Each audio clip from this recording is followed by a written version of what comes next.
जय श्री राम, जय भारत। आज बात करेंगे कांग्रेस के तुष्टीकरण से लेकर बीजेपी के मास्टर स्ट्रोक तक की। आज बात करेंगे हज सब्सिडी की। आज बात करेंगे कैसे कांग्रेस के तुष्टीकरण को बीजेपी ने मास्टर स्ट्रोक में बदला। तो चलिए शुरू करते हैं। 1973 में हज यात्रियों के साथ हुई एक समुद्री दुर्घटना के बाद कांग्रेस की नेता इंदिरा गांधी ने इस्लामिक तुष्टीकरण के चलते इस हज सब्सिडी की शुरुआत की थी।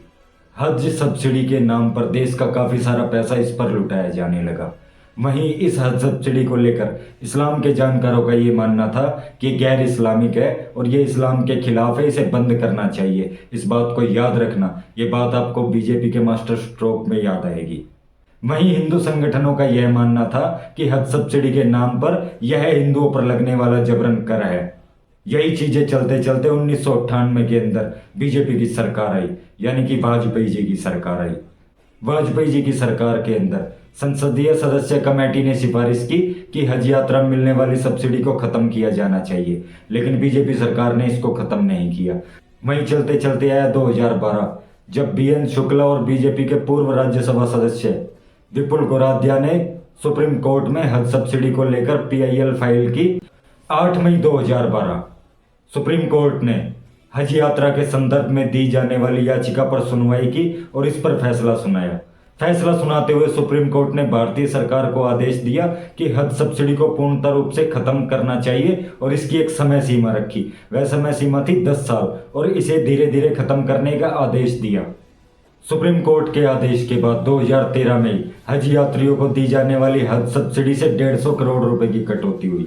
2017 के आते आते हज यात्रियों को दी जाने वाली हज सब्सिडी, जो कि 800 करोड़ रुपए से भी अधिक थी, वह 2017 में मात्र 250 करोड़ रुपए रह गई थी। तो चलिए शुरू करते हैं यहाँ से बीजेपी के मास्टर स्ट्रोक की, या ये कहें हिंदुओं के साथ गद्दारी की। सुप्रीम कोर्ट के आदेश के चलते बीजेपी ने 2018 में हज के लिए दी जाने वाली सब्सिडी को पूर्णतः रूप से खत्म कर दिया। जो हज के लिए दी जाने वाली सब्सिडी 2017 में मात्र 250 करोड़ रुपए रह गई थी, खत्म करते टाइम बीजेपी ने उसे 700 करोड़ रुपए बताया। यह पहला बीजेपी का झूठ था। और अब मेरी वो बात याद करना जो हज सब्सिडी को लेकर इस्लाम के जानकार चाहते थे। वो ये चाहते थे हज के लिए दी जाने वाली सब्सिडी को बंद किया जाए और उस पैसे को मुसलमानों की शिक्षा और उनके सशक्तिकरण पर खर्च करना चाहिए। जो हज सब्सिडी मात्र 2017 में 250 करोड़ रुपए रह गई थी, उसको 700 करोड़ रुपए इसलिए बताया गया क्योंकि अब वह पैसा, जो कि पूर्णतः रूप से सुप्रीम कोर्ट के आदेश के चलते बंद होना चाहिए था, अब बीजेपी ने वह 3 गुना बढ़ाकर मुस्लिम महिलाओं की शिक्षा और उनके सशक्तिकरण पर खर्च करने का निर्णय लिया। तो देखिए भाइयों, जो पैसा पूर्णतः रूप से बंद हो जाना चाहिए था, वह बीजेपी ने 3 गुना बढ़ाकर मुस्लिम महिलाओं की शिक्षा और उनके सशक्तिकरण पर खर्च कर दिया।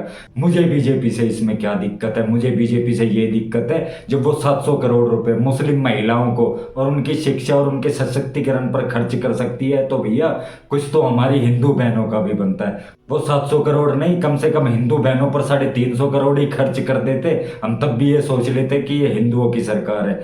मेरे भाइयों, जो गलतियां कांग्रेस ने की वो आज हम भुगत रहे हैं। जो आज बीजेपी गलतियां कर रही है वो गलतियां हमारी आने वाली पुश्तें भुगतेंगी। हम ऐसा नहीं करेंगे। हम अपने अतीत से भी लड़ेंगे और अपने वर्तमान से भी लड़ेंगे।